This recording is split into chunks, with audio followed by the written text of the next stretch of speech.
राधे राधे। आप सबका राधे सखे चैनल में स्वागत है। भगवान से प्रार्थना करते हैं कि आप सब लोग अपने घर में सुरक्षित होंगे, सुखी होंगे और बहुत खुश होंगे। राधे राधे। जैसे कि मैंने आप लोगों को पहले वीडियो में बताया था कि पौष का महीना, जो खरमास भी कहा जाता है, कोई पो का महीना कहते हैं, वो महीना शुरू हो चुका है और इस महीने में रविवार का बहुत महत्व है। वैसे भी सनातन धर्म के हिसाब से पौष का महीना 10वां महीना आता है। पौष महीने में जैसे बताया गया है कि भी कई बार ज़्यादातर 4 ही रविवार पड़ते हैं और इस महीने में सूर्य की उपासना बहुत ज़्यादा होती है, क्योंकि एक तो इस महीने में ठंड लग बहुत ज़्यादा होती है और साथ में सूर्य देव भी कभी कभी दिखाई देते हैं और सूर्य की उपासना का इस महीने में बहुत ही ज़्यादा महत्व है।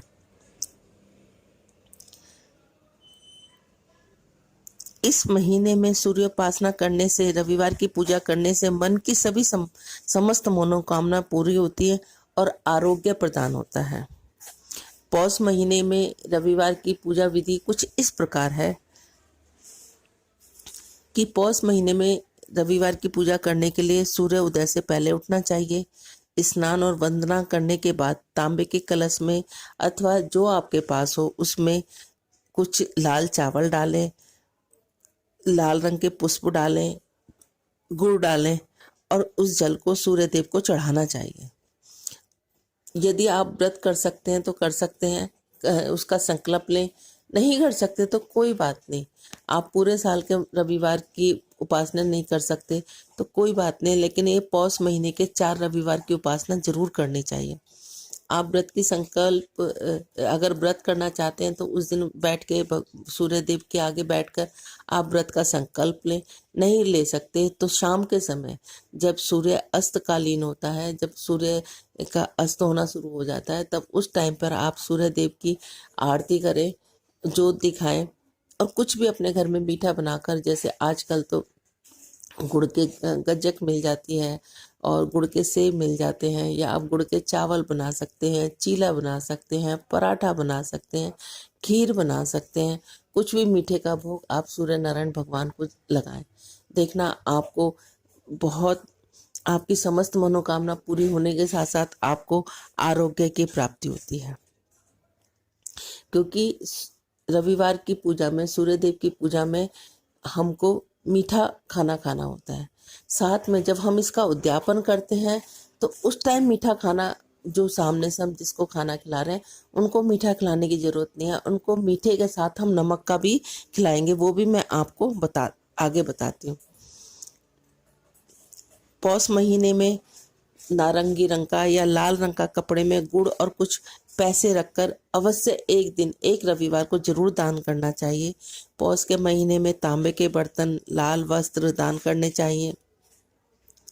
पौष के महीने में प्रत्येक रविवार को तांबे के बर्तन में ही जल भरकर सूर्य नारायण को, वैसे तो तांबे के बर्तन में ही जल भरकर कुछ लाल चावल, लाल पंखुड़ियाँ, गुड़ के साथ ही पूरे साल हमको अर्घ देना चाहिए, लेकिन पौष के महीने में जरूर करना चाहिए।